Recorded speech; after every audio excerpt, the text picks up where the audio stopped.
destinée, le plan de Dieu, la grande promesse de Dieu, ou la destinée de l'église, c'est qu'elle quitte la dimension d'être une pierre pour devenir une montagne. C'est ça la démarche à faire. Mais pour devenir une montagne, avant d'abord qu'on parle de la dimension où la montagne sera très élevée,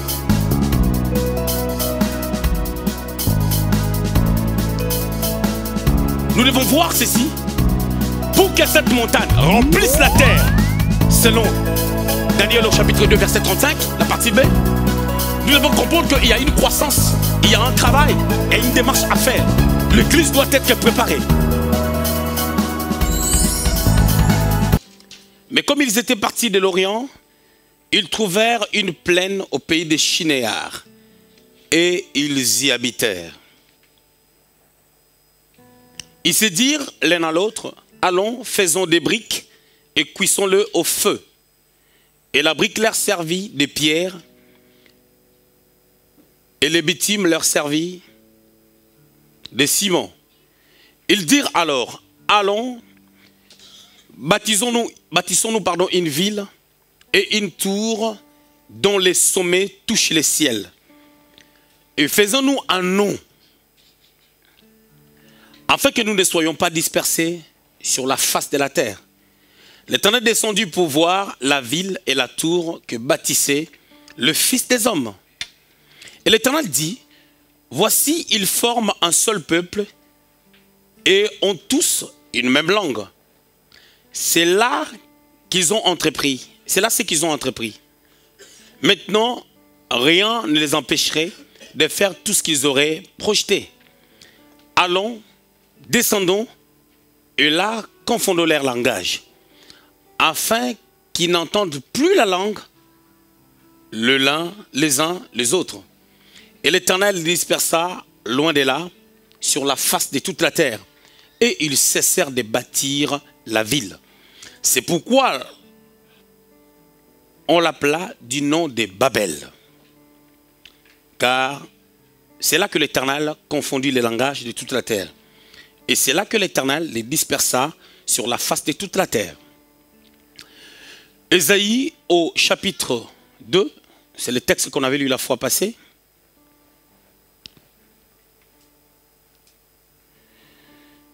Ésaïe au chapitre 2, on va lire à partir du 1er jusqu'au 3e verset. Prophétie d'Ésaïe, fils d'Amon, sur Juda et Jérusalem. Il arrivera dans la suite des temps que la montagne de la maison de l'Éternel sera fondée sur les sommets des montagnes. Qu'elle s'élèvera par-dessus les collines et que toutes les nations y afflueront. Des peuples s'y rendront en foule et diront, venez et montons à la maison de l'Éternel, à la maison du Dieu de Jacob, afin que nous enseigne ses voies et que nous marchions dans ses sentiers. Car de Sion sortira la loi et de Jérusalem la parole de l'Éternel. Cantique des cantiques, 8, verset 8. Mélissa Pépé. Cantique des cantiques.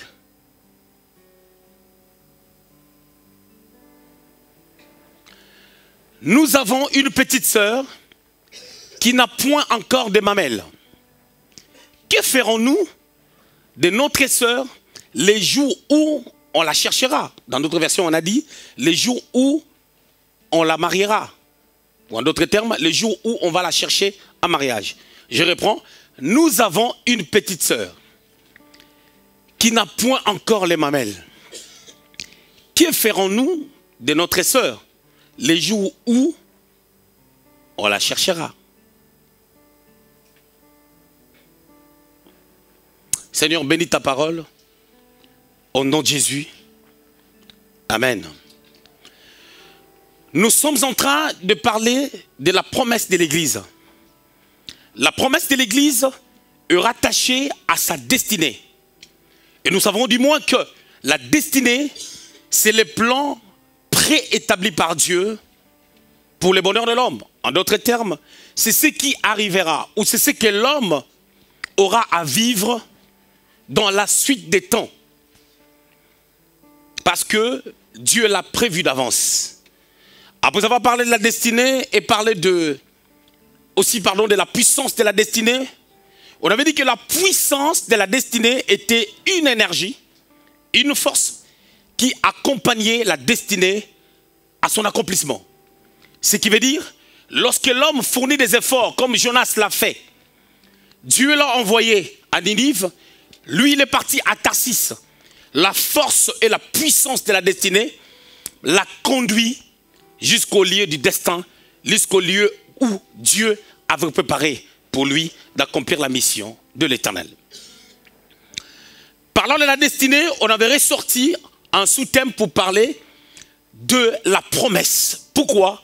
Lorsque quelqu'un a une destinée, vous allez remarquer que Dieu qui accomplit la destinée nous fait des promesses. Et on parle de la grande promesse de l'Église. Et c'est quoi la promesse de l'Église? On peut la retrouver dans Ésaïe, au chapitre 2, à partir du 1er jusqu'au 3e verset. Et quelle est cette grande destinée? C'est de devenir à un temps donné une montagne. Une montagne qui sera haut placée. La Bible déclare dans Ésaïe, il arrivera dans la suite des temps. J'avais dit que sur le plan eschatologique, cette prophétie touche à des événements qui arriveront après l'enlèvement de l'Église. Mais comme c'est une prophétie, par l'étude approfondie de la Bible, qui montre que c'est une prophétie à double référence, ça se rapporte aussi dans la dimension ecclésiologique, c'est-à-dire la dimension de l'Église. Et par ricochet, nous pouvons voir qu'est-ce que Dieu souhaite pour l'Église. Dans Daniel, au chapitre 2, on nous parle du songe de Nabuchodonosor. Daniel, au chapitre 2, nous raconte une merveilleuse histoire. Vous allez remarquer une chose. Au verset 35, Daniel, chapitre 2, la deuxième partie, on est en train de dire ceci. La pierre qui avait frappé la statue devant une grande montagne et remplit toute la terre. Cette pierre, c'est moi et toi. C'est ce qu'on avait dit. Cette pierre, sur le plan contextuel, parle de Christ qui devait venir sous les concours d'aucune main et qui devait frapper la statue. Et la statue est en train de parler de toute l'organisation humaine pour pouvoir contrecarrer la gloire de Dieu. Et cette pierre, parce que c'est Christ, cette pierre, c'est nous l'Église, qui marchons selon lui, ou je dirais mieux, cette pierre c'est nous parce que Christ habite en nous. Et Galates au chapitre 2, verset 20, la deuxième partie déclare que ce n'est plus moi qui vis, mais c'est Christ qui vit en moi. Mais par contre, écoutez une chose. Lorsque nous parlons de la grande destinée de l'Église, nous parlons de ta grande destinée, de ma grande destinée. Parce que l'Église, ce ne sont pas des bâtiments, ce ne sont pas ces 4 murs, mais l'Église, c'est toi et moi. L'ensemble des personnes qui sont sauvées, que Dieu, pour leur croissance, a placé dans les églises locaux, afin qu'ils puissent grandir dans la foi. Les prophéties messianiques de l'Ancienne Alliance parlent de nous, la plupart d'eux parlent de nous, parlent de l'Église.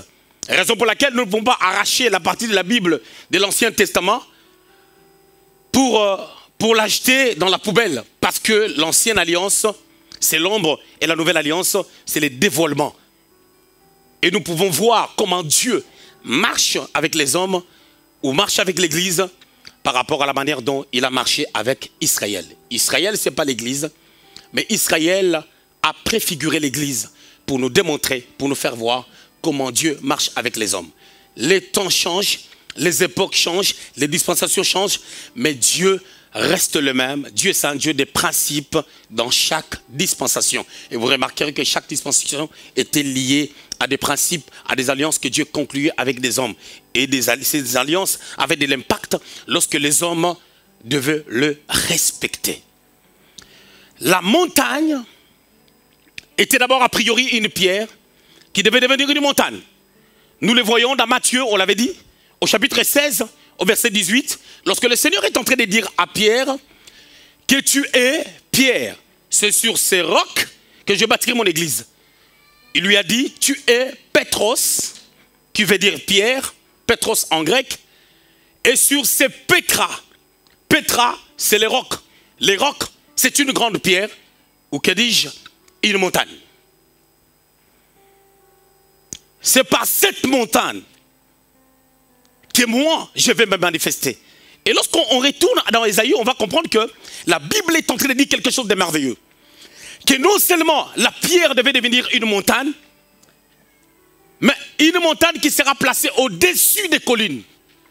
Et la montagne sera tellement remarquable et que toutes les nations y affieront. Toutes les nations viendront. Pourquoi? Pour écouter la loi de Dieu, pour écouter la parole de Dieu au travers de Jacob. Et Jacob, c'est nous qui avons reçu l'alliance au travers de Jésus-Christ. C'est-à-dire, la destinée, le plan de Dieu, la grande promesse de Dieu, ou la destinée de l'Église, c'est qu'elle quitte la dimension d'être une pierre pour devenir une montagne. C'est ça la démarche à faire. Mais pour devenir une montagne, avant d'abord qu'on parle de la dimension où la montagne sera très élevée, nous devons voir ceci. Pour que cette montagne remplisse la terre, selon Daniel au chapitre 2, verset 35, la partie B, nous devons comprendre qu'il y a une croissance, il y a un travail et une démarche à faire. L'Église doit être préparée. L'Église doit atteindre la maturité. L'Église doit atteindre la grandeur. Parce que sans la grandeur, l'Église ne peut pas impacter, ne peut pas attirer les gens vers elle. Pour que l'Église puisse attirer les gens vers elle, il faut que cette Église soit mature. Il faut que cette Église soit responsable de réalité, responsable de sa promesse, responsable de sa destinée.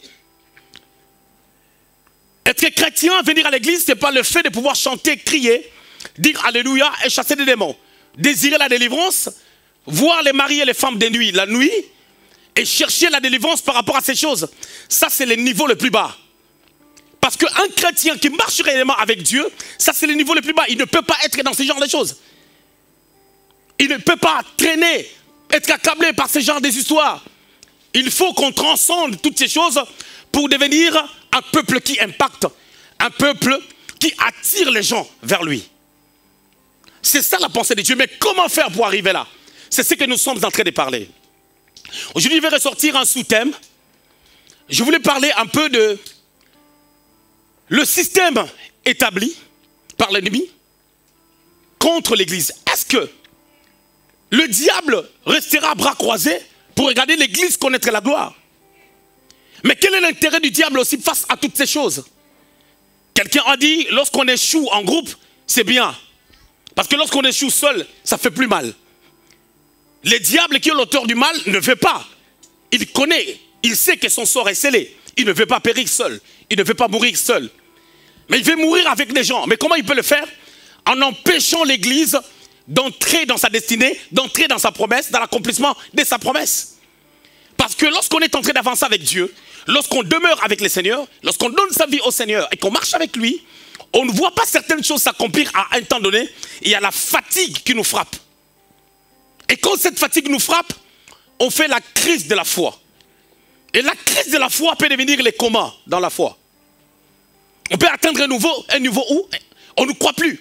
Et pendant que nous ne croyons plus, le monde continue. Les gens continuent à vivre, les gens continuent à respirer, à manger et à expérimenter des choses. Raison pour laquelle l'Église doit comprendre les temps que nous sommes en train de traverser. Romains au chapitre 11,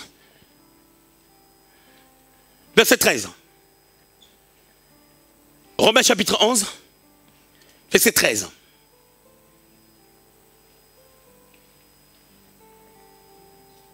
Excusez-moi, Romains chapitre 13, verset 11. Romains chapitre 13, verset 11. Cela importe d'autant plus que vous savez en quel temps nous sommes. C'est l'heure de vous réveiller enfin du sommeil.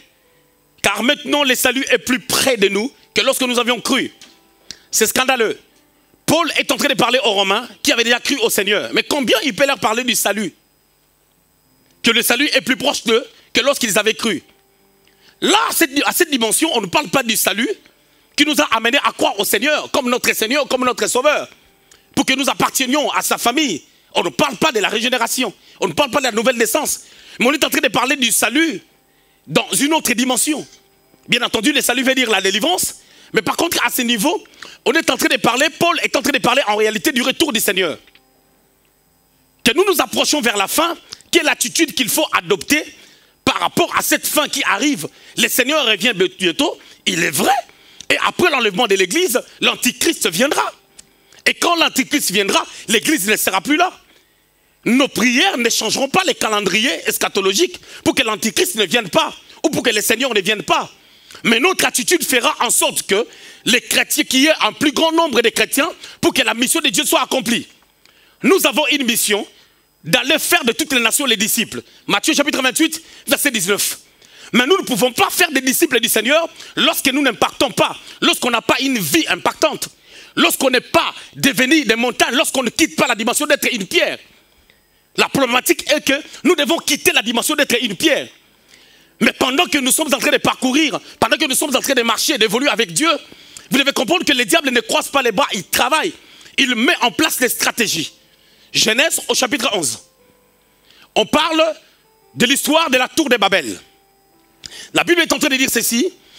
Il y a eu des gens qui se sont mis ensemble dans le but de bâtir premièrement une ville. Deuxièmement, une tour. Lorsque la Bible est en train de parler de bâtir une ville, dans le regard prophétique, on ne bâtit pas seulement une ville, mais on bâtit une mentalité sur la vie des gens qui habitent la même contrée. Parce que dans chaque ville, dans chaque territoire, dans chaque pays, il y a une culture, il y a un comportement. Raison pour laquelle vous remarquerez, les Français sont différents des Belges. Les Belges sont différents des Luxembourgeois, vice-versa. Les Américains sont différents des Européens. Parce que au moment où ils habitent dans des contrées différentes, ils ont la mentalité ou les mentalités qui se différencient aussi par leur culture, par leur façon de faire. La Bible déclare que ces gens-là devaient bâtir une ville et bâtir une tour. La ville d'abord et puis une tour. C'est-à-dire au-delà de la ville, il y avait la tour. La tour, on a appelé ça la tour de Babel parce qu'elle était bâtie dans la ville de Babel. Et Babel, c'est ça Babylone. Et Babylone ou Babel veut dire confusion. Et cette tour-là était quelque chose qui devait relier la terre et le ciel. Or, pour relier la terre et le ciel, il faut que cette relation soit basée sur la volonté de Dieu. Christ est venu sur la terre afin de relier les hommes qui vivent sur la terre à Dieu qui habite le ciel. Parce que lui, il est venu du ciel. Et la manière de le faire, ce n'était pas en s'opposant à Dieu, mais en faisant la volonté de Dieu. Mais la pensée du Seigneur était que le peuple, les gens, puissent se disperser pour parler plusieurs langues, qu'il y ait plusieurs contrées, qu'il y ait plusieurs nations, selon ce que Dieu a voulu. Cette histoire se figure exactement après le déluge. Vous connaissez l'histoire des déluges? Dieu a détruit. Il y avait ces merveilleux prédicateurs de la justice qui étaient appelés Noé, qui a reçu un message de la part de Dieu. Cela est arrivé exactement dans la 3e dispensation qu'on appelle le gouvernement humain. Mais chaque dispensation a pu préfigurer la dispensation que nous vivons d'une manière ou d'une autre. Parce que l'arche de Noé, c'est l'image de la dispensation de la grâce du temps de l'Église, où Jésus-Christ, où Dieu ouvre une porte par Jésus-Christ, toutes les personnes qui croiront, c'est comme si Noé s'est présenté comme Christ, afin d'annoncer un message, les gens qui croiront devaient entrer dans les bateaux. Ceux qui ne croiront pas ne devaient pas entrer dans les bateaux, et puis le bateau a été fermé. C'est-à-dire qu'il y a un temps où cette dispensation avait commencé, le jour de la Pentecôte à 2033, et il y a un temps où cette dispensation prendra fin. Et quand la dispensation prendra fin, ça sera l'enlèvement. Mais pour qu'on arrive en l'enlèvement, il faut que nous ayons la capacité non seulement de quitter la dimension d'être des simples pierres, mais de devenir des grandes montagnes. Et non seulement des grandes montagnes, mais des montagnes qui vont impacter, qui vont amener les gens à pouvoir s'approcher de nous pour connaître Dieu par nous. Mais pour que les gens puissent connaître Dieu au travers de nous, nous devons comprendre quels sont les systèmes que le diable met en place. Mais nous ne pouvons pas comprendre les systèmes que le diable met en place si nous-mêmes nous ne connaissons pas celui qui nous a appelés, celui qui nous a donné la promesse, celui qui nous a donné la mission, celui auprès de qui notre destinée est rattachée. C'est une dimension qui demande à quitter les futilités, des choses futiles, des choses inutiles, des choses qui font perdre le temps.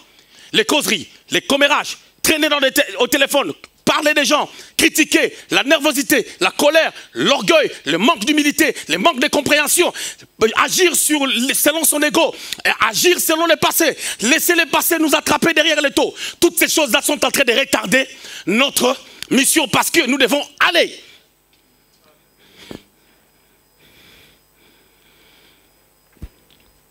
Qu'est-ce qui se passe? Dieu veut que les hommes puissent se disperser. Une volonté de Dieu. Mais vous devez comprendre que les hommes veulent aussi leur volonté. C'est ce qui est en train de se passer. Dieu a une mission avec l'Église. Dieu a une promesse qu'il a faite à l'Église. Dieu voulait que les gens puissent se disperser. Qu'il y ait plusieurs langues. Mais qu'est-ce qui s'est passé? Les gens ont dit nous allons garder la même langue. Ils se sont déplacés jusque dans la ville de Shinéar. Là, ils ont dit, on va bâtir une ville. Ils ont commencé à faire des choses d'eux-mêmes. Mais lorsque tu regardes très bien, on est en train de parler d'un groupe de gens qui ont eu l'intention. Mais quand tu regardes très bien, quand tu réfléchis très bien, il n'y a jamais une organisation bien établie sans qu'il y ait un investigateur. Sans qu'il y ait quelqu'un qui est l'initiateur, quelqu'un qui tire les ficelles, quelqu'un qui a les bâtons de commandement. Et cette personne, c'était Nimrod. Nimrod, qui voulait venger toutes les personnes qui ont péri au travers du déluge. C'est lui qui était l'investigateur de ces mouvements. Il était un architecte, un chasseur. La Bible dit que c'est lui qui commença à devenir puissant. Et la traduction dit devant Dieu. Mais l'original dit contre Dieu. Parce que ses pensées n'étaient pas en relais avec Dieu. Nimrod, quand tu regardes, toute réalité qui s'oppose à Dieu, ça a tendance à être appelé l'antichrist. Et si nous allons très bien, c'est comme une forme de la sorcellerie. Qu'est-ce que Nimrod a fait pour influencer tous ces gens? Il n'y a pas la rébellion dans la solitude.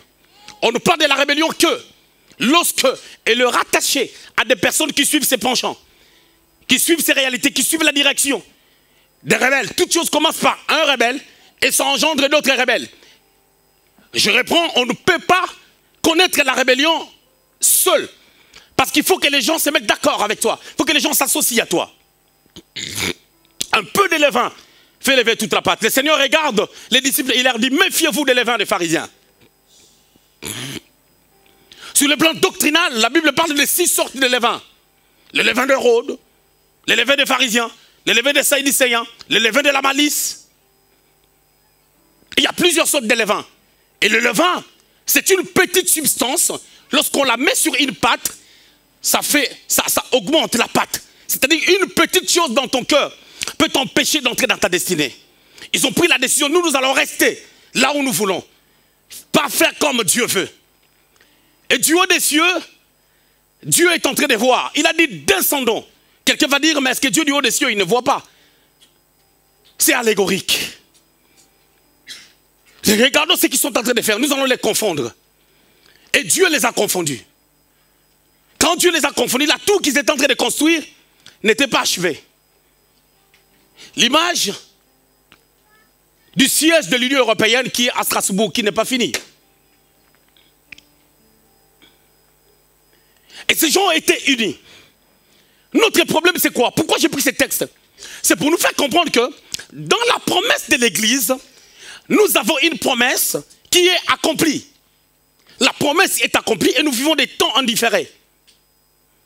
Mais comment maintenant faire en sorte que ce film-là, qui a déjà sa fin, puisse être réel dans nos vies? Parce que les gens qui ont fait la tour de Babel ont été confondus. Pourquoi ils ont été confondus? Parce que Dieu était descendu. Maintenant, à ce temps-là, Dieu est descendu lui-même pour les confondre. Et au jour d'aujourd'hui, Dieu descend par la pierre. Et cette pierre-là, c'est toi et moi. Dieu descend par nous. À cette époque, Dieu n'habitait pas dans les corps des gens.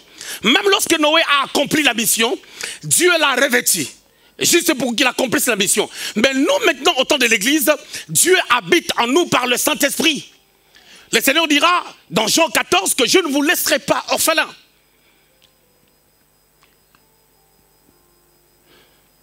le Saint-Esprit viendra sur vous. Il va demeurer avec vous jusqu'à la fin des jours. Mais par contre, c'est Dieu-là qui est en nous. Il peut se manifester ou il ne peut pas se manifester. La présence de quelqu'un ne dit pas qu'il va se manifester. Tu peux être à l'église. Les gens prient, les gens chantent, les gens célèbrent. Toi, tu es là, tu regardes. Mais tu es compté parmi les participants. Physiquement parce que tu étais là. Mais tu n'as pas participé dans la liturgie. Tu n'as pas participé au culte. Dieu peut être là sans rien faire. Dans la barque, il était là, il dormait, il n'a rien fait. Jusqu'à ce qu'il s'est levé pour faire quelque chose. La présence de Dieu est une chose. Mais l'agissement de Dieu, la main de l'Éternel est encore une autre chose. Ce sont des langages qu'il faut bien étudier. Ésaïe 59, versets 1 à 2. La Bible déclare, la main de l'Éternel n'est pas courte pour agir. Ni son oreille insensible pour entendre. Mais ce sont nos égarements qui empêchent cette main de pouvoir se manifester. Mais quels sont ces égarements? Notre conception des choses. En fait, lorsque nous laissons Dieu abandonner l'impudicité, prendre la décision de ne plus boire l'alcool, n'est pas la finalité. N'est pas la finalité pour amener la gloire de Dieu. Mais c'est d'abord, c'est même une première dimension. C'est même une dimension naturelle. Même Michael Jackson, il savait que je ne peux pas dire aux gens, je prends le micro, alléluia, je viens de sortir avec une femme. Même les païens se cachent quand ils font ce genre de choses.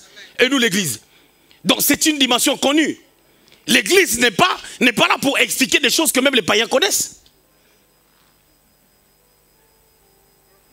Je connais des musiciens, je connais un musicien païen, un musicien du monde, je les connais depuis 25, 30 ans avec une seule femme. Je ne vais pas me permettre de citer son nom. Avec une seule femme, avec des enfants qui parlent bien, qui étudient bien, ainsi de suite, qui ont même l'éducation que les enfants d'autres pasteurs n'ont pas.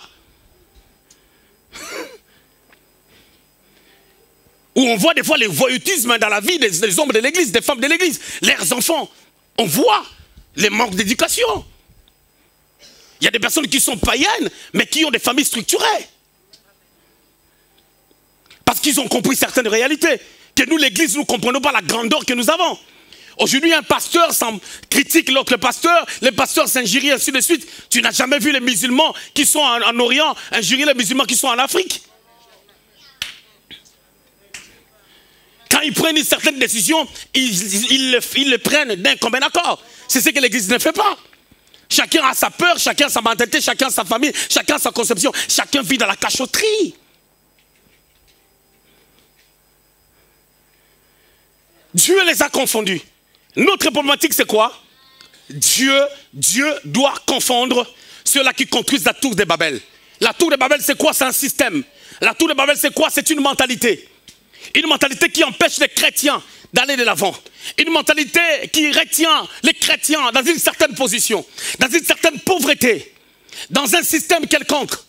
Je vis des allocations, c'est bon pour moi. Tous les jours, on me paye sans travailler, je suis peinard. Je dors, je me réveille à 10 h du mat. Je me réveille à 11 h du mat. Tranquillement, je ne travaille pas. Mais je peux vivre, je peux aller dans un supermarché. Je peux manger la mayonnaise, je peux manger le ketchup. C'est bien, mais nous allons où? Est-ce que c'est de cette manière que nous devenons une montagne? Quand on parle d'une montagne, on parle de quelque chose qui est remarquable. Lorsqu'on parle de quelque chose qui est remarquable, on ne parle pas de n'importe quoi. On est en train de parler d'une certaine maturité qui attire, d'une certaine maturité qui impressionne, d'une certaine maturité qui impacte, une certaine maturité qui pousse les gens à pouvoir ouvrir la bouche et dire waouh. Nous devons avoir quelque chose de particulier. Et il faut un prix pour devenir une montagne. Il faut se battre pour devenir une montagne. Ce n'est pas des blagues. Mais le problème, c'est quoi? C'est un mystère qui s'est passé où ils étaient en train de construire une tour dont nous appelons un système ou une mentalité doit connaître la confusion. Mais pour que ça connaisse la confusion, qu'est-ce qu'il faut faire? Dans le livre de Daniel, le chapitre 2, on est en train de parler de tout un système.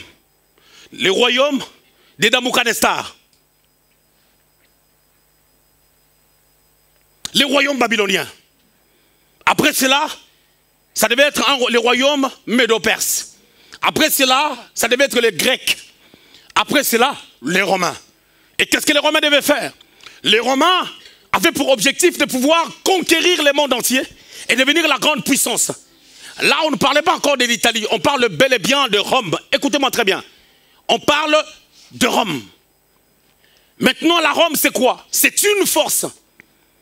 Une force, en elle, nous voyons le mélange d'argile et de fer. Il y a deux dimensions. L'argile et le fer ne peuvent pas être ensemble. Mais si l'argile et le fer sont ensemble, c'est pour un but. Lorsque tu vois Hérode et Pilate qui ne s'attendaient pas devenir des amis, c'est qu'ils ont un plan qu'ils sont en train de réaliser. Mais Dieu a révélé cela depuis les temps anciens.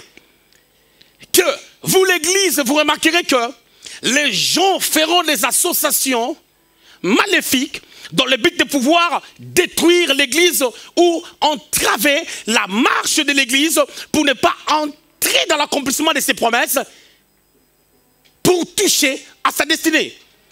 Est-ce qu'il faut s'évaguer dans le combat spirituel afin de pouvoir renverser ses plans? Parce que quand on parle du combat spirituel, nous chassons des démons, mais les démons que nous chassons, ce n'est pas la finalité. Parce que la Bible déclare, quand un esprit mauvais quitte le corps, il va dans le lieu aride. Ne trouvant pas du repos, qu'est-ce qu'il fait? Il retourne. Ce qui veut dire que l'esprit ne trouve pas le repos. L'esprit voit que l'endroit est balayé. Tu peux mettre ça, Pépé? Lorsque l'esprit mauvais quitte le corps, il va dans le lieu aride. Il ne va pas trouver du repos. Il va faire quoi? Il va chercher à retourner. Quand il va chercher à retourner, la Bible dit, s'il trouve la maison balayée, qu'est-ce qui est balayé? S'il trouve que Dieu n'a pas sa place dans cette demeure, Dieu n'a pas sa place, Dieu est mis dans un coin, il est là, dans un coin, on ne lui permet pas d'agir. Et qu'est-ce qui se passe? Cet esprit mauvais va retourner. Quand cet esprit va retourner, la Bible déclare, il va appeler encore 7 autres esprits mauvais. Donc la meilleure démarche, ce n'est pas le combat spirituel. La meilleure démarche, c'est de connaître celui qui a créé les gens qui sont en train de construire la tour de Babel et la ville de Babel. Quand on connaît ces dieux, c'est lui qui viendra les confondre, mais il va les confondre au travers de nous, au travers de ce que nous deviendrons. Si nous devenons ce que Dieu a pensé pour nous, ils nous seront confondus. Maintenant, tout c'est lié au dogme, à la doctrine, à la parole de Dieu. Écoutez ce que la Bible dit.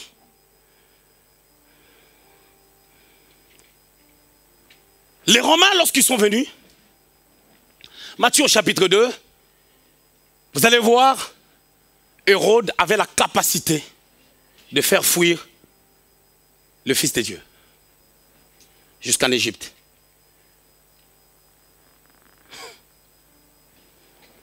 Matthieu au chapitre 2. Bizarre, hein? Matthieu au chapitre 2.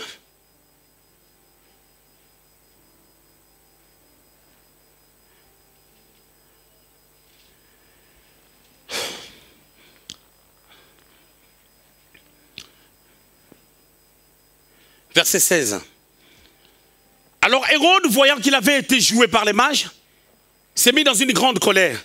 Et il envoya tuer tous les enfants de 2 ans et au-dessus qui étaient à Bethléem et dans tout son territoire. My God. Selon la date dont il s'était soigneusement enquis auprès des mages. Écoutez. Hérode prend la décision. Dieu voyant cela, dans les textes d'avant, dans les versets d'avant, il le révèle à Joseph. Joseph prend l'enfant, Jésus, pour fuir en Égypte. Et tous les enfants qui avaient entre 0 à 2 ans, on les a mis à mort.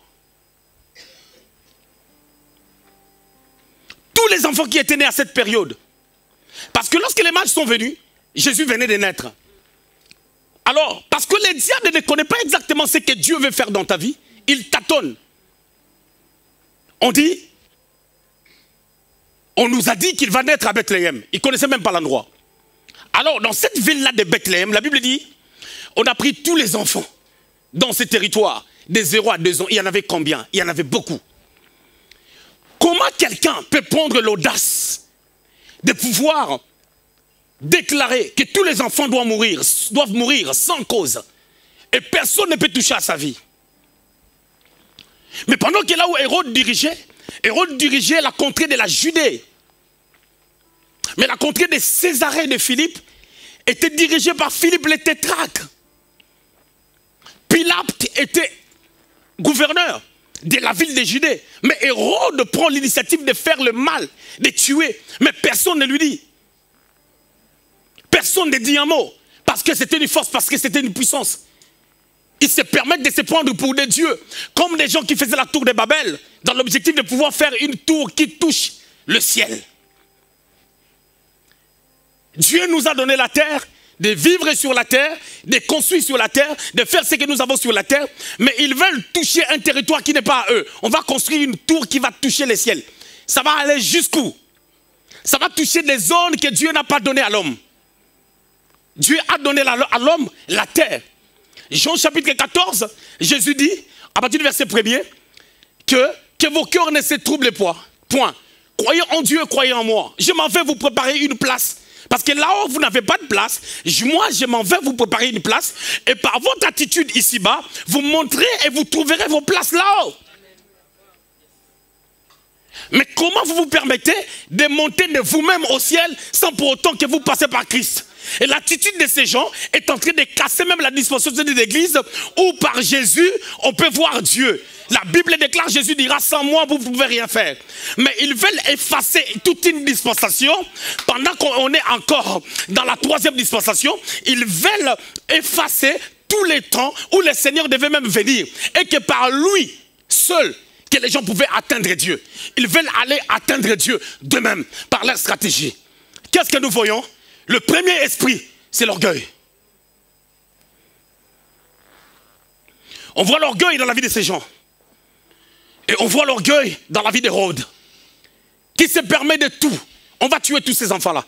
Quel sera l'état de leurs parents qui vont perdre leurs enfants? Ils vont porter plainte à qui?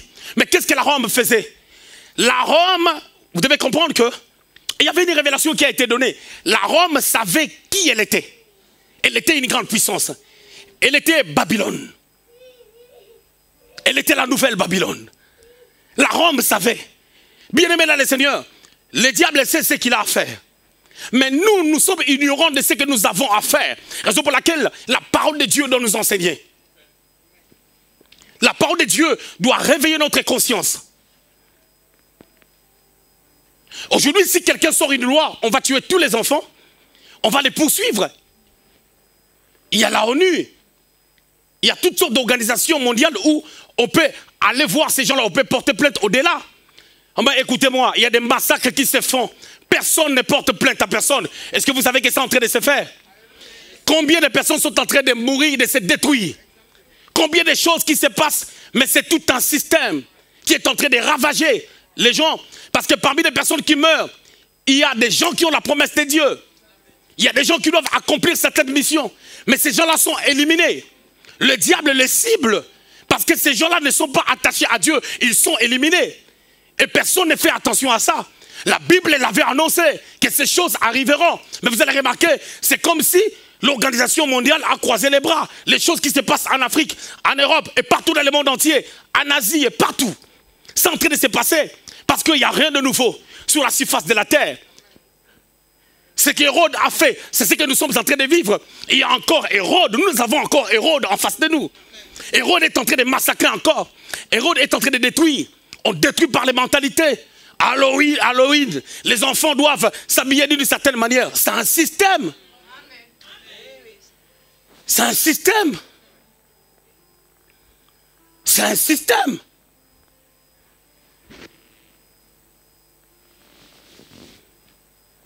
Aujourd'hui, des moqueries. Regardez, un enfant peut naître comme ça. Cet enfant-là est un peu potelé. Automatiquement, on dit que tu es obèse. Et l'enfant commence à développer les complexes. Et par ces complexes-là, cette destinée peut connaître une autre tournure juste parce que cet enfant est complexé.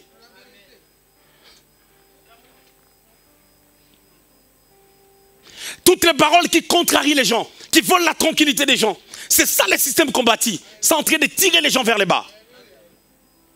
Et ces actions se font par l'orgueil. L'orgueil, c'est quoi? C'est croire en lui-même. C'est croire en soi-même. Faire ce qu'on veut et faire ce qu'on peut. On n'écoute personne. Et bizarrement, c'est quoi? Cet orgueil-là influence aussi l'église. Et ça fait que les gens qui cherchent à détruire l'église sont pareils que les hommes de l'église. Qui sauvent qui croit à qui peut devenir une montagne pour terrasser l'autre. Les gens ne vivent que selon leur passé. Les gens ne se convertissent pas. Les gens changent des églises. Mais les gens changent des églises parce qu'ils cherchent une vérité qu'ils ne savent pas comment trouver. Nous n'avons pas de conversion dans nos églises, mais nous avons des changements des églises. Et quand il y a des changements des églises qui se font, il y a toujours les passés qui rattrapent les gens. Et quand les gens changent des églises, ils viennent avec leur passé qui les charge. Oh, le Seigneur a dit, venez à moi, vous tous qui êtes chargés et fatigués, je vous donnerai du repos. C'est-à-dire, on doit prendre nos fardeaux qui sont lourds à porter et les déposer au pied du Seigneur, de déposer au pied de Jésus. Ce n'est que de cette manière, nous serons déchargés. Et quand nous serons déchargés, il va placer une autre sémence en nous. Cette sémence va nous amener à la croissance spirituelle. Et par la croissance spirituelle, nous quitterons la dimension d'être une pierre pour devenir une montagne. Et après avoir travaillé encore et avancé encore, on deviendra une tour. Qu'il y ait des gens qui savent ce qu'ils doivent faire. Je sais que je suis têtu. Je sais que je suis comme ceci. Mais pourquoi tu ne veux pas la changer?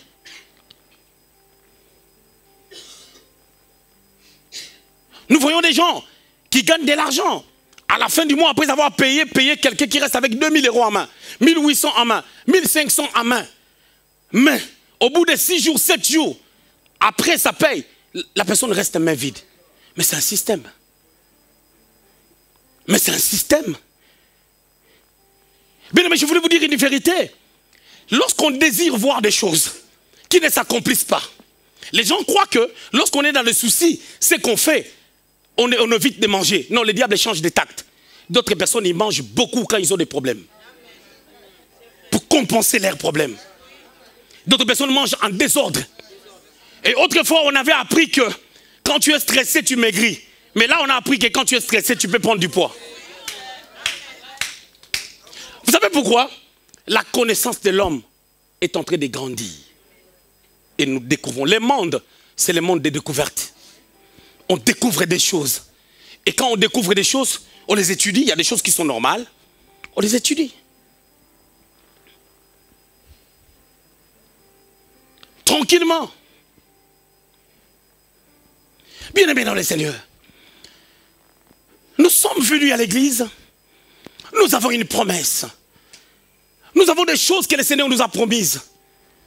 Et le diable ne nous laisse pas. Rome qui voulait devenir, ou qui était une force, on peut le voir. Ils ont pris la décision, Hérode a pris la décision, qui peut le parler? Mais pourquoi dans la Césarée de Philippe, Philippe les tétrarques ne pouvaient pas les parler? Parce qu'ils avaient des alliances. Dans le livre de Daniel, on nous dit qu'ils vont avoir des alliances humaines. C'est-à-dire des alliances qui n'ont rien à voir avec Dieu. Genèse au chapitre 24. Dans tous les chapitres, on nous raconte une belle histoire d'un homme qui s'appelle Abraham, qui, après avoir éprouvé son fils, après avoir que Dieu a permis que lui et son fils soient mis en épreuve, dans Genèse au chapitre 22, il devait aller sacrifier Isaac. Isaac qui s'est laissé aller, comme un bon disciple, comme un bon fils. Abraham, mon père, tu viens de la Mésopotamie. Vous adoriez d'autres dieux là-bas. Josué chapitre 24, verset 2. Tu veux me sacrifier comme on faisait de l'autre côté?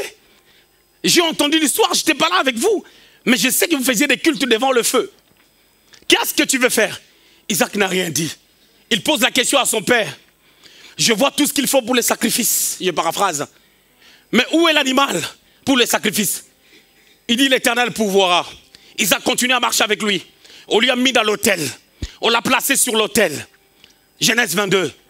Après, le père a pris le couteau pour l'égorger. Il a été ligoté. Il est resté silencieux. comme une vraie préfiguration de Christ. Bien-aimé dans le Seigneur, Paul est en train de dire dans Philippiens 2,5, et les sentiments qui étaient en Jésus, Isaac l'avait. Beaucoup de personnes me poseront la question, mais lorsque je suis dans une église où on me conduit, mais comment je peux faire, comment je peux être comme Isaac? Comment je peux obéir à tout? Pendant que les pasteurs sont devenus aussi des aventuriers. Déjà, avant que tu viennes à l'église, si ce n'est pas Dieu qui t'a envoyé dans une église, sortez! Rentre chez toi! Ne viens pas! Et si c'est Dieu qui t'a placé dans cette église, tu dois obéir. Au moment où c'est qu'on t'apprend, on ne te dit pas de déshabille-toi, écarte les jambes. Vous avez la facilité d'écarter les jambes devant les médecins. Ils prennent leurs gros doigts pour introduire dans vos vagins. Mais ça, ce n'est pas un problème, avec tous les respects. Tu as mal à la gorge, on te dit de se déshabiller. Tu as mal quelque part, tu as mal ici. Qu'est-ce que ça fait pour que tu te déshabilles? Il y a des médecins, surtout les médecins français, jouent avec les femmes. Parce que ça leur fait plaisir de voir les corps des femmes et de faire ce qu'ils en veulent. Quand tu vas accoucher, au lieu de prier à Dieu d'avoir la foi, on te met là comme si tu étais un animal, comme si le poulet, on t'écarte. 17 personnes sont en train de mettre les doigts, de mettre les doigts, de mettre les doigts. Pas de respect dans le corps de la femme. Parce que la femme n'a pas la foi. Et les chrétiens doivent prier à Dieu pour que ça vienne, pour que ça sorte. Au lieu qu'on te mette les doigts partout. Mais parce que les chrétiens ne connaissent pas leur identité. On ne connaît pas la valeur de notre chrétienté. I am exaucé. Ma vie n'est pas dans les hôpitaux. Parce que je vais garder la foi en Dieu, intercéder pour que Dieu me garde en bonne santé. C'est très important. Je ne dis pas qu'on ne doit pas aller à l'hôpital. Je ne dis pas qu'on doit se déshabiller. Je ne sais pas ce que je suis en train de dire. Mais tu n'es pas un animal, tu n'es pas un poulet. Qu'on a assaisonné, on a coupé un petit morceau, on te regarde tout le temps. On est en train de tourner ton corps.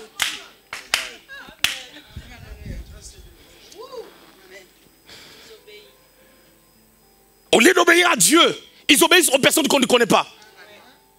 Je suis tout le temps dans des avions. Quand je monte dans l'avion, je ne connais pas les pilotes. Il ne m'a pas montré son diplôme, mais je lui fais confiance que j'arriverai à la destination. Sans l'avoir vu même. Je lui fais confiance. On me présente la nourriture dans l'avion, je mange, je ne sais pas qui l'a préparé. Peut-être que quelqu'un a craché dessus. Mais je mange avec tranquillité. Je pars dans un restaurant, je fais des fiers, je mange. Mais pendant que lorsque les cuisiniers font la nourriture, ils prennent la bouffe, ils prennent la cuillère, ils mettent dans la bouche, ils remettent. Je n'ai pas vu là où ils ont brossé, s'ils ont des tartes dans le dent. Il y a des tartes qui retournent dans les sauces. Et ce sont des choses qu'on ne peut pas remarquer dans des sauces au poivre, sauces aux champignons. Parce que les tartes sont jaunes et les sauces là sont jaunes. On ne peut pas le remarquer. Au nom de l'intégration, on mange, on est peinard. Moi j'aime les restos. J'aime les restos. Tu sais combien de choses on mange dans nos ventres?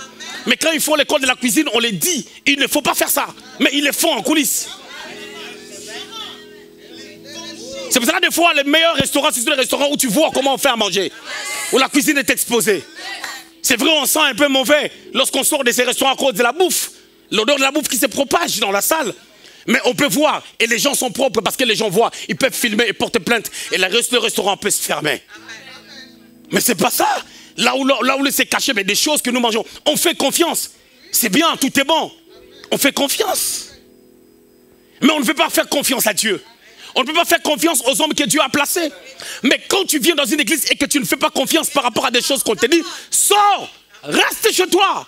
Ne viens pas prier. Fais l'église dans ta maison. Ça sera une très, très bonne chose. L'église ne doit pas chercher les gens. Nous devons devenir une montagne afin que les gens puissent venir auprès de nous. Je vois les pasteurs, écoutez-moi les pasteurs. Vous êtes là, un pasteur, le culte est à 11h. À partir de 8h, de 9h, il commence à faire du les taxis. Il prend sa voiture, il commence à aller chercher des gens pour les amener à l'église parce que sinon ils ne viendront pas. Ils doivent venir auprès de toi, venir à l'église parce que lorsqu'ils vont travailler, ce n'est pas toi qui les cherches. Ils doivent trouver un moyen. Ils s'habillent en Gucci, à Dolce Gabbana, mais ils ne peuvent pas prendre des décisions pour venir à l'église. Oh, là où nous sommes, il n'y a pas les transports, mais ayez le permis de conduire pour venir à l'église. Comment les pasteurs peuvent aller chercher des gens? Oh, c'est l'humilité. Ce n'est pas l'humilité, pasteur. Je suis désolé, ce n'est pas l'humilité. Oh, Jésus a lavé les pieds des disciples. C'était un enseignement. Parce qu'il s'est disputé qui était le plus grand. Le Seigneur arrive, dans Jean chapitre 4, il arrive dans la Samarie. Il envoie des disciples, y compris Pierre, qui était plus âgé que lui, aller chercher la nourriture. Et ton père, il ne faut pas blaguer avec ces choses. Un pasteur qui veut se montrer humble, il va aller mettre la peinture dans la maison d'un fidèle. Oui, c'est parce que tu travailles encore, on te paye 1000 euros, 1000 livres sterling. Le jour qu'on te donnera une offrande de 55 000 euros, tu vas devenir orgueilleux, seulement 55 000 euros.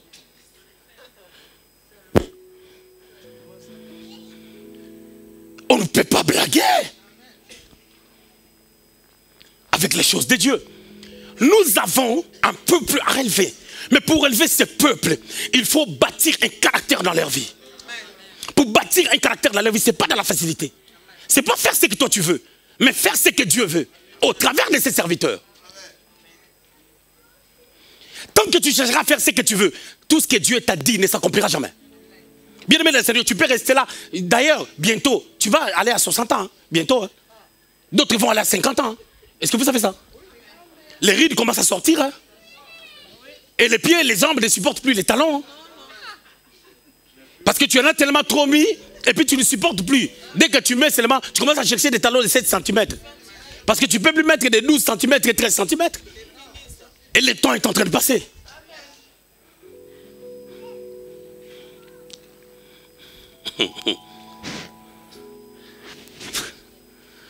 Écoutez, Hérode se permet de tout, mais on le laisse faire. Bien aimé, comment est-ce que toi tu as ton enfant et c'est toi qui commences à rendre des comptes aux professeurs de l'école? Ce sont des professeurs de ton enfant ou tes professeurs? Comment une telle domination? Parce que ces gens-là ont vu ton étoile. Parce que l'enfant a dit que tu es chrétien. C'est parce qu'ils n'aiment pas l'église. Leur orgueil les pousse à pouvoir faire tout et n'importe quoi. Les gens ont posé la question au Seigneur. Qui t'a donné cette autorité pour faire ces choses? Il les a répondu par une question. Quand Jean prêchait, qui lui a donné cette autorité? Vous manquez de réponses parce qu'il vous manque la parole. Quand tu as la parole, tu ne vas pas réfléchir de ce que tu diras. Parce que le Saint-Esprit va t'inspirer de ce que tu diras. Pourquoi tu dois accepter qu'on te dise que ton enfant est inutile? Que toi, l'enfant qui est encore à l'école primaire, on te fait comprendre que cet enfant-là, on voit que dans sa vie, lui, il doit finir seulement à faire quelques trucs avec la main parce qu'il ne peut pas aller loin. Mais on est en train de détruire, de rabaisser. Qu'est-ce qui s'est passé?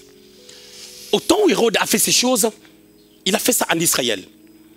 Hérode, les Romains ont compris que si nous devons faire la conquête pour devenir la grande puissance mondiale, il faut assujettir les peuples de Dieu. Et comme le peuple de Dieu a abandonné Dieu, souvenez-vous, depuis Malachie jusqu'à Jean-Baptiste, il y avait 400 années où il n'y avait pas de prophète. Et quand il n'y a pas de prophète, quand il n'y a pas de porte-parole, la voix de l'Éternel devient rare à écouter. On devient comme au temps de Samuel, où la véritable parole était rare, les véritables visions peu fréquentes. Alors c'est à ce niveau que Hérode prend l'ascendance pour faire tout ce qu'il veut. C'est comme au temps où les Philistins étaient venus pour dominer sur Israël. 1 Samuel chapitre 17, Goliath est sorti pour dire « Ramenez-moi un homme qui peut se battre contre moi ». C'était la bataille des représentants. Quelqu'un qui va vous représenter et moi je représente les Philistins. Israël avait peur, mais Israël aussi est en train d'ignorer qu'il y a quelqu'un qui avait l'huile sur lui à la personne de David. Nous avons une huile en réserve dans la brousse, mais nous ne voulons pas aller chercher cette huile-là pour le mettre en valeur, afin que Goliath puisse tomber. Goliath, c'est tout un système d'intimidation. Et on voit dans la vie de Goliath, l'orgueil. Sortez quelqu'un, je vais le mettre en pièces. Même quand David est venu devant Goliath, Goliath l'a regardé. Vous savez que Goliath l'a pris pour un tintin. Il dit, regarde ma taille, regarde ta taille. C'est de cette manière qu'Hérode nous regarde. C'est de cette manière que Goliath nous regarde. Il nous voit comme une pierre. Or, nous devons être une montagne qui doit faire peur à Goliath. Mais comment devenir une grande montagne? Ces hommes-là, c'est ça la force de l'Union européenne. L'Antichrist ne viendra pas aux États-Unis, ne descendra pas aux États-Unis, et moins encore en Afrique, mais il descendra en Europe.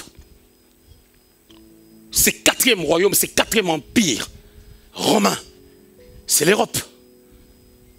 Il y a l'argile, il y a le fer, qui ne peuvent pas se mettre ensemble, mais ils sont ensemble. Il y a des pays qui ont connu la crise économique, des pays moins puissants, moins impactants, qui sont ensemble avec des pays qui ont la force en Europe, comme le Luxembourg, comme la France, comme l'Angleterre était. Et l'Angleterre est sortie. Et du fait que l'Angleterre est sortie, comme les alliances sont humaines, l'Angleterre est sortie. Et du fait que l'Angleterre est sortie, ça a retardé la venue du Seigneur. Parce que dans le calendrier, l'Angleterre ne devait pas sortir. Parce que l'Angleterre fait une force. Et l'Europe, en tant que telle, à part l'Angleterre, fait une force. Il ne peut pas sortir. Ça retarde la venue du Seigneur. Mais nous devons avoir des Rebecca.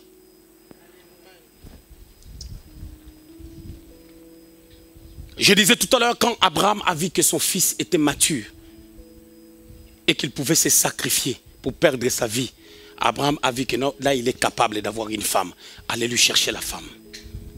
Il n'y avait pas le nom de la femme. On a dit seulement va dans ma famille, va chercher une femme. Mais le serviteur a prié. Lisez ça dans Genèse 24. Le serviteur a prié pour dire, la femme qui aura la capacité de me donner à boire et de donner aussi à mes chameaux, c'est celle-là qui sera la femme pour les serviteurs, pour le fils de mon maître. Et cet Isaac-là qui attendait sa femme, c'est Christ. Et cette femme-là, Rebecca, c'est toi. Mais le problème, c'est quoi?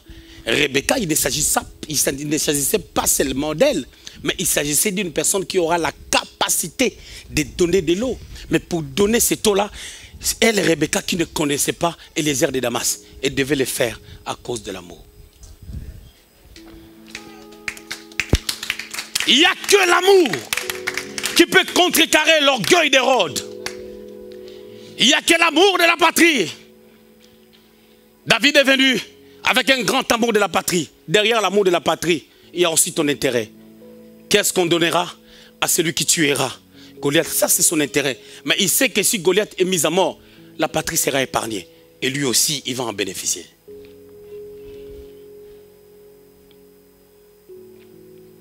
L'amour. Bien aimé, des fois, nous venons dans les églises, nous attendons l'amour de la part des gens. Mais nous aussi, si nous avons l'amour, on peut les communiquer. En ne faisant pas attention à des conneries des gens qui manquent l'amour. Et tu restes dans ton amour. Tu protèges même ton amour. Ne laisse pas les diables te voler ce qui est de précieux en toi. Ne laisse pas les diables te voler ce que tu as. Ce que Dieu t'a donné naturellement. Ou ce que tu as reçu de la part de Dieu. L'amour. Face à l'orgueil, il faut l'amour. Cet amour, on peut le remarquer dans la vie de Joseph. Matthieu chapitre 2, 11 à 15. Joseph, au nom de l'amour, il a pu écouter la voix de Dieu. Ne rejette pas ta femme. C'est moi Dieu qui lui a donné cet enfant. Ne le rejette pas. Mais lui pouvait comprendre et c'est que les gens pouvaient dire.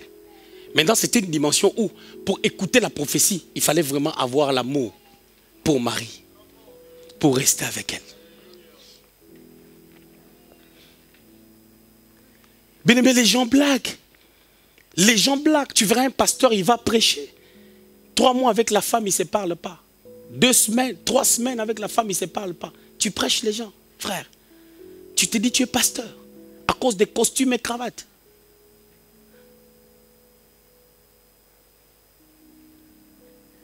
Tu critiques ton frère, tu le regardes droit dans les yeux.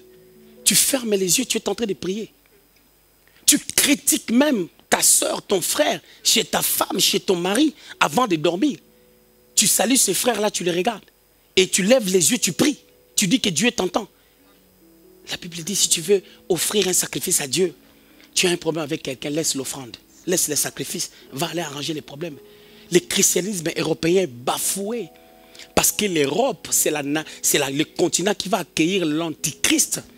Et ils sont en train de s'affermir et de se préparer par le même principe, l'orgueil d'Hérode. Quand nous les Africains nous prêchons, ils disent nous avons faim. Quand leurs frères européens commencent à prêcher, ils disent ils sont devenus fous. Parce que nous avons tout, pourquoi nous prêcherons? Réfléchissons. Est-ce que nous avons faim? Est-ce que nous sommes fous?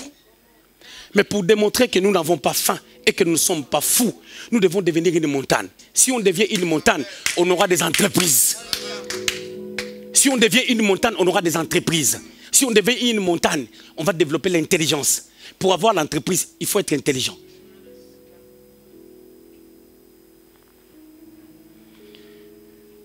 Et pour faire la démarche de quitter la dimension d'être une pierre, pour devenir une montagne, il ne faut pas regarder les temps. Il faut regarder les temps autrement. Il faut dire, je n'ai pas de temps pour courir. Mais il ne faut pas dire, j'ai 49 ans, j'ai 45 ans. Quand est-ce que ça va venir? Ça, c'est le manque de foi. Timothée. Combat, les bons combats.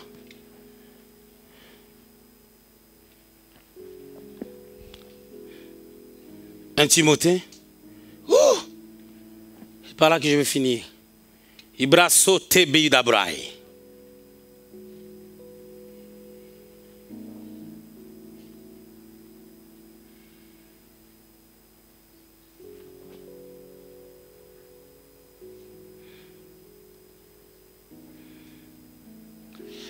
Un Timothée, chapitre 1.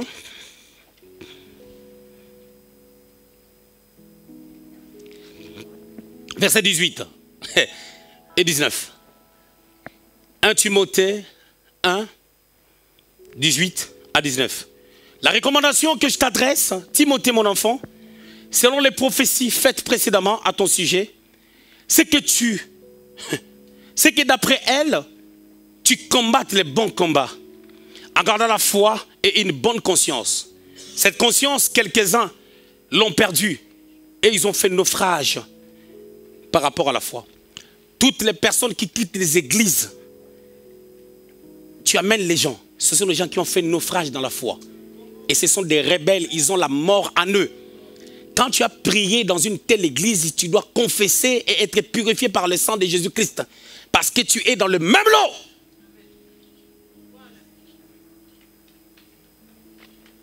La Bible déclare ceci. La recommandation que je t'adresse, Timothée, mon enfant, selon les prophéties faites précédemment à ton sujet, c'est que d'après elle, d'après les prophéties, vous allez comprendre que les prophéties, ce ne sont pas des choses d'aujourd'hui, hein, que tu combattes les bons combats en gardant la foi. C'est-à-dire les bons combats, c'est les combats de la foi. Les combats de la foi, c'est le terme utilisé bibliquement pour parler de combat spirituel. La Bible n'a pas utilisé le terme combat spirituel. Cherche, va dans la concordance, tape combat spirituel, ça ne sort pas. Il n'y a aucun mot. Il n'y a pas ces deux mots-là réunis ensemble, combat spirituel. Dans la Bible, il n'y a pas. Mais le combat spirituel, c'est un combat qui se fait dans l'esprit. Pour que tu gagnes la bataille, tu dois avoir la foi. Et la Bible appelle ça les combats de la foi. Le combat spirituel est biblique, mais c'est celui de la foi. Mais le combat spirituel ne nous amène pas à connaître Dieu. Ça nous amène à se battre. Mais pour que tu te battes bien, il faut que tu connaisses la parole. Et cette parole-là parle seulement de deux choses. Non, d'une chose en deux. L'amour envers Dieu et envers ton prochain. Ça va t'amener à avoir les armures efficaces pour combattre les bons combats de la foi. Il y a deux choses. L'orgueil face à nous. Et pour contrecarrer cet orgueil-là de Rhodes, nous devons savoir comment combattre. Et notre combat, c'est de garder notre foi. Pour garder notre foi, nous devons connaître celui qui est l'auteur de notre foi. Romains 10, 17. La foi vient de ce qu'on entend. Toi, tu entends quoi? Ton passé? Tous les gens qui t'ont fait mal dans le passé? Ou toutes les personnes qui te critiquent? Je suis en train de dire aux gens en Angleterre, j'aime Pénina. Parce que par ses mortifications, elle m'amènera d'être la mère d'un prophète. Je n'aime pas Ribin parce qu'il cherche à me retourner chez mon père. Chez mon père, je n'ai pas la destinée. Mais j'ai ma destinée en Égypte, je dois être vendu. Mais toi, tu ne veux pas être vendu. J'aime Eliab, le frère de David, qui a dit à David, je connais ton orgueil. Mais qu'est-ce que David a fait? Il se détourna de lui. Il y a des choses, quand tu ne te détournes pas d'Eliab, tu ne peux pas voir la gloire de Dieu. Nous devons permettre, comment maintenant permettre aux gens de croire en nous? Comment permettre aux gens, c'est quoi devenir une montagne? Oh, je vais finir là. Nous allons prendre Luc,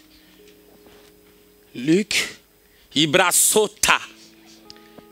Je veux que quelqu'un se tienne debout avec la Bible. Quelqu'un qui lit bien. Matthieu chapitre 27, 39. À partir du verset 39, je crois qu'on va lire 39 et 40. Et que quelqu'un d'autre se tienne debout avec Luc 23, 39 encore. On a dit Matthieu quoi? 39. Ok. Matthieu 27, 39. Come on. Prends le micro, frère. Matthieu 27, le verset 39, je lis au nom de Jésus. Le passant l'injuriait et secouait la tête, en disant, toi qui détruis le temple et qui le rebâtis en 3 jours, sauve-toi toi-même. Si tu es le Fils de Dieu, descends de la croix. Continue. Le principal sacrificateur avec les scribes et les anciens se moquait aussi de lui et disait, il a sauvé les autres, il ne peut pas se sauver lui-même. Si le roi d'Israël, qu'il descende de la croix et nous croirons en lui. 43. Il s'est confié en Dieu, que Dieu le délivre maintenant, s'il l'aime. Car il a dit, je suis fils de Dieu. 44. Le brigand crucifié avec lui l'insultait de la même manière. Come on! Écoutez, les brigands, reviens aux brigands, Pépé, Mélissa, les brigands crucifiés avec lui l'insultaient de la même manière. Les gens l'insultaient, les brigands. Mélissa, garde ça là, hein? Ne bouge pas. Ok? Laisse le verset comme ça. Prenons maintenant Matthieu et Luc au chapitre 23. Luc chapitre 23, verset 39. Mélissa, toi ne l'aimais pas. Laisse comme ça. Eric va lire. Luc 23, verset 39. Je lis au nom de Jésus. Lis. L'un des malfaiteurs crucifiés l'injuriait, disant, n'es-tu pas le Christ? Sauve-toi toi-même. Stop. L'un des malfaiteurs, c'est-à-dire l'un des brigands. Ici on dit les brigands crucifiés.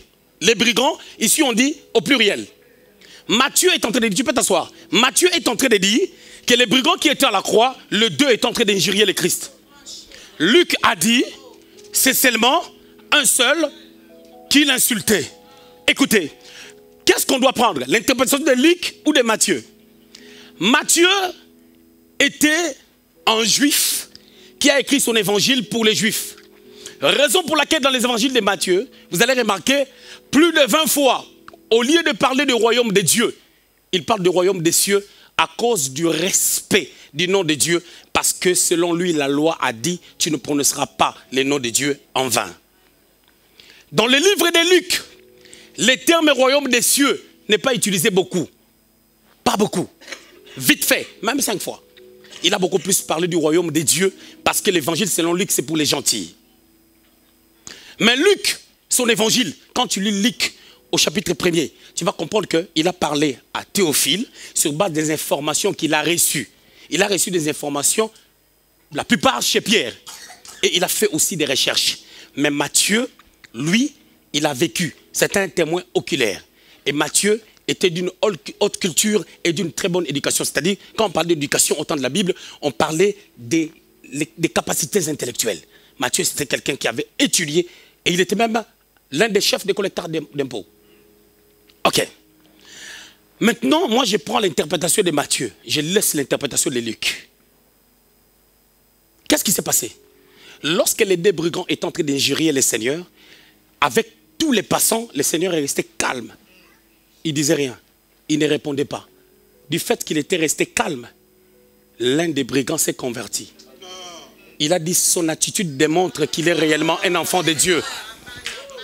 Il est réellement un enfant de Dieu par son attitude. Et il a dit maintenant à son frère, il subit le même sort que nous, pendant que lui n'est pas comme nous. Nous, notre cause est juste, mais lui non. Je voulais dire ceci, l'attitude. L'attitude. Vous savez, nous n'arrivons pas à devenir une montagne parce que nous n'avons pas le bon comportement. Les gens qui exigent qu'on puisse agir bien à leur égard, eux-mêmes ils agissent mal. Quand on t'injurie, on dit sauve-toi. Toi qui avais dit tu vas détruire les temples, le Seigneur est resté calme. Les brigands, les 2 brigands étaient en train de s'associer à eux. Ils étaient là. Oui, vous êtes en train de dire bien, il aurait pour nous sauver. l'un des brigands a regardé que le Seigneur ne disait rien. L'attitude sauve les gens. L'attitude. Un bon chrétien, ce n'est pas celui qui a mémorisé tous les versets. Un bon chrétien, c'est lui sur qui on peut voir la vie de Dieu. Et quand on est en train d'injurier le Seigneur se détourna de leurs paroles. Il regarda la personne qui avait compris qu'il était le Fils de Dieu. Il lui a dit, aujourd'hui tu seras avec moi au paradis. De la même manière que quand Eliab est en train d'attaquer David, David se détourna de lui pour parler à des personnes qui devaient lui donner des bonnes informations. De la même manière, Moïse d'Exode au chapitre 3, quand Dieu l'a appelé Moshe, la Bible déclare qu'il se détourna des animaux parce que le travail avec les animaux était fini pour regarder les buissons afin d'entendre la vision, afin d'entendre les choses que Dieu allait lui dire par rapport à la mission qu'il allait conférer. Il y a des choses, il faut se détourner d'une certaine dimension. En d'autres termes, se détourner veut dire monter. Lorsque Jean dans l'île de Patmos avait vu des choses de cette église, la Bible déclare au chapitre 4, l'ange lui a dit monte. Quand il est monté, il s'est détourné des choses d'en bas pour regarder des choses qui arriveront dans la suite des temps. À un moment donné, la Bible déclare que cette femme-là qui manquait d'enfants, que Pénina est en train de mortifier, je parle d'Anne. À un moment donné, elle devait se détourner de Pénina pour savoir qu'est-ce que maintenant Dieu est en train de chercher. Dieu cherchait un prophète, elle cherchait un enfant. Alors pour savoir lire le cœur de Dieu, il faut se détourner des gens qui ne te saluent pas, des gens qui te regardent mal. Tu sauras voir ce que Dieu est en train de penser de toi. Bien-aimé dans le Seigneur, pour que tu prêches comme ça, ce n'est pas l'affaire de pouvoir prier beaucoup. Non, c'est l'affaire de se détourner de ce que ta femme peut te dire, de se détourner de ce que ta famille te dit. C'est ça qui t'amènera à prêcher comme ça, sinon tu ne prêcheras pas même à 60 ans. On doit se détourner des gens qui nous critiquent. On doit se détourner de tous les commérages. On te minimise par rapport à... Pas parce que tu manques des choses. Détourne de leurs pensées. Détourne-toi de leurs paroles. Parce que la lumière arrive dans ta vie. Je voulais te dire, Camille, tu seras un Camerounais parmi 10 Camerounais qui seront connus. Toi, tu seras respecté et connu. Parce que tu es le fils des prophètes et tu écoutes la voix de ton père. Je voulais dire à quelqu'un, le temps arrive. Le temps arrive où nous devons nous détourner. Nous devons nous détourner. Détourner de ce que la famille pense de nous. Bien-aimé dans le Seigneur, en 2007, il y a mon oncle qui a dit à mon petit frère et à tous les membres de la famille, il dit ton frère il est inutile, il est pasteur, qu'est-ce qu'il a? Ah, je bénis Dieu en ce jour de 2013, lorsque mon père était décédé. Je lui ai pris dans la Mercedes classe E. Je l'ai mis là, il était là, sans bouger. Bien-aimé, il arrivera un temps, la montagne de l'Éternel sera placée au-dessus des collines. La Bible déclare, toutes les nations y fuiront. Gina, tu dois persévérer. Je ne peux pas mettre la foi à ta place. Ton mari ne peut pas mettre la foi à ta place. Ni encore tes enfants, ils ne peuvent pas mettre la foi à ta place. Toi, tu dois avoir la foi pour avoir un témoignage. Tu veux commencer quelque chose qui n'existe qu'en Amérique et en France. Quand tu veux commencer une nouvelle chose, il faut la prière, il faut la foi, la détermination. Sinon, ça ne se fera pas. Je finis.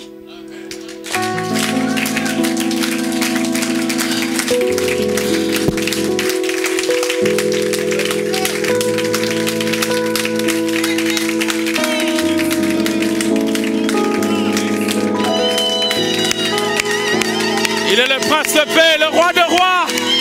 Il est merveilleux.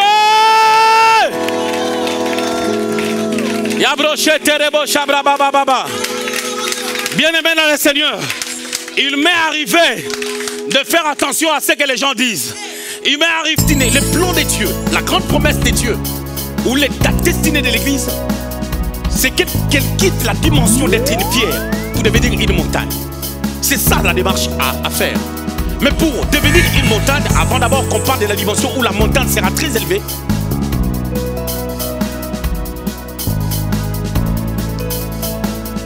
nous devons voir ceci. pour que cette montagne remplisse la terre, selon Daniel au chapitre 2, verset 35, la partie B, nous devons comprendre qu'il y a une croissance, il y a un travail et une démarche à faire. L'église doit être préparée.